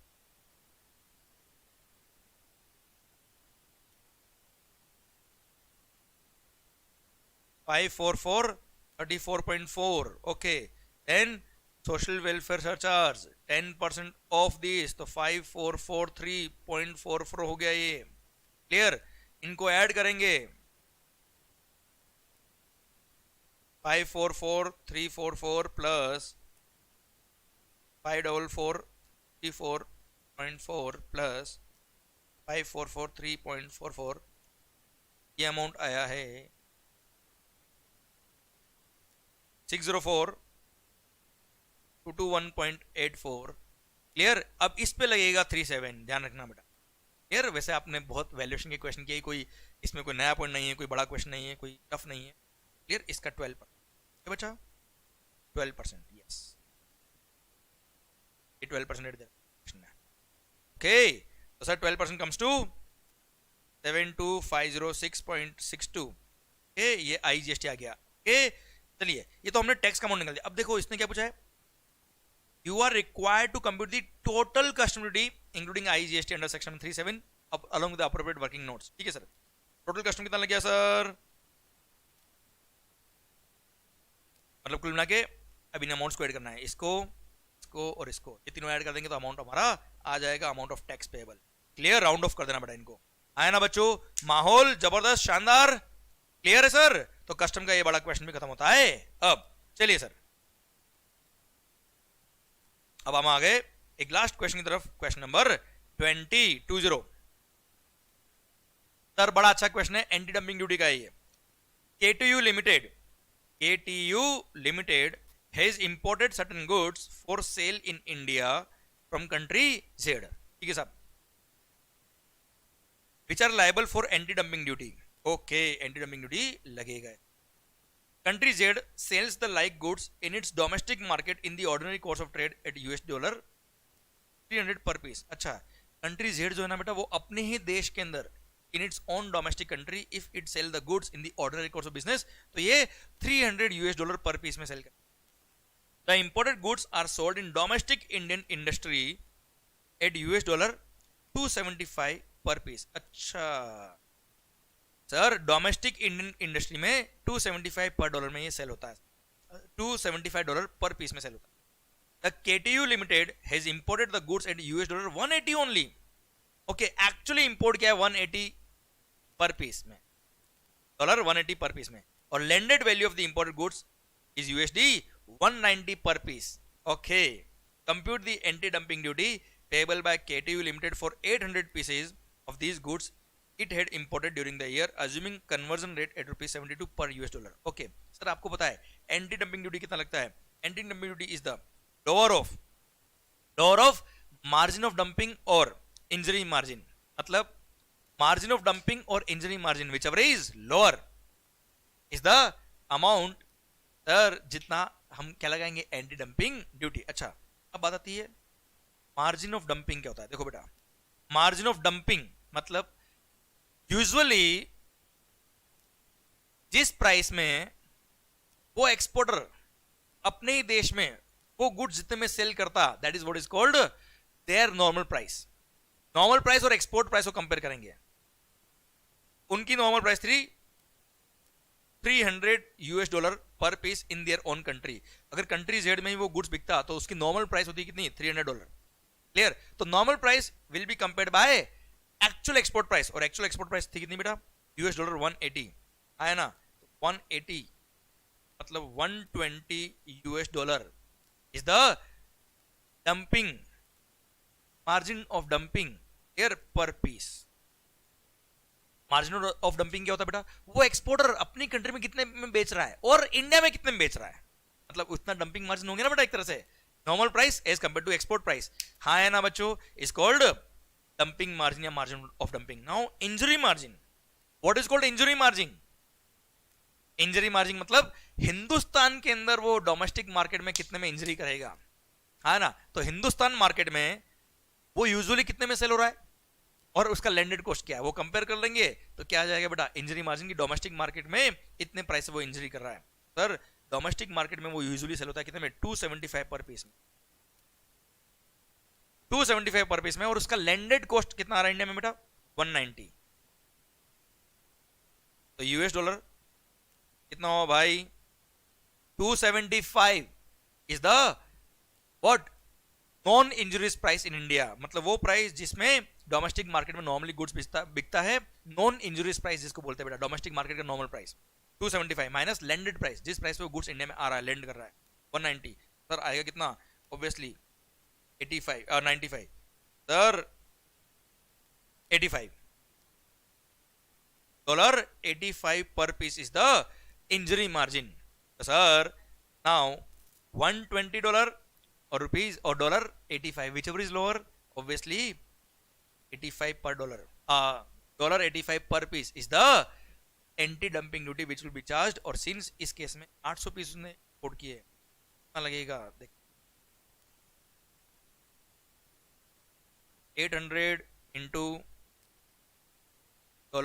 $85 कितना बेटा? 85 मल्टीप्लाई बाय 72. क्लियर? तो sir 72 is the currency rate, conversion rate. Okay,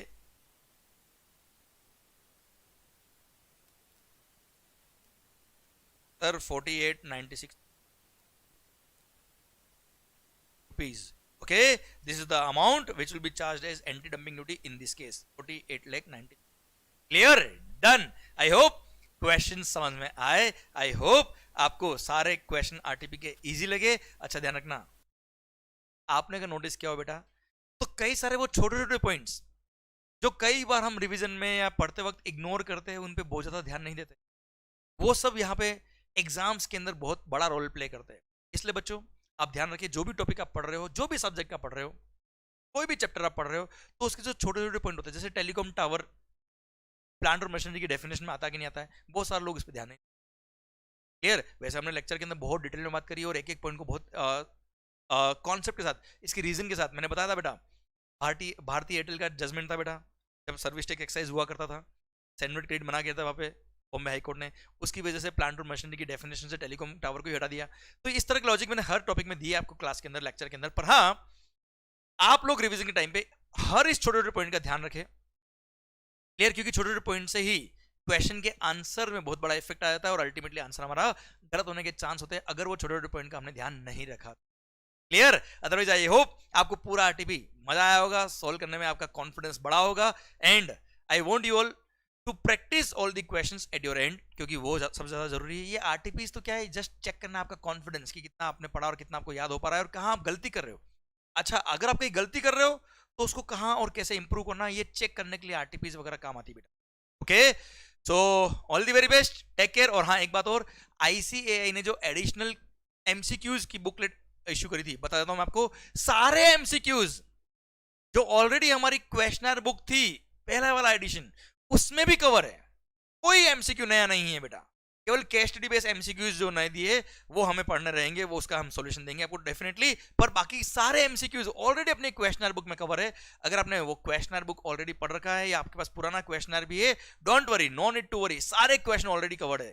क्योंकि आपको पता है अपने क्वेश्चनर बुक के अंदर सारे आरटीपीज, सारे एमटीपीज, पास्ट एग्जाम क्वेश्चंस, आईसीआई के एडिशनल क्वेश्चन, सब कुछ कवर है. इसलिए नो नीड टू वरी, अच्छे से पढ़ाई करें. All the very best, take care, love you all. बस माहौल बनाते रहिए, हाँ, खुश रहिए और खुश होकर पढ़िए, दिल से पढ़िए. अननेसेसरी सोशल मीडिया की रूमर्स पे मत जाइए.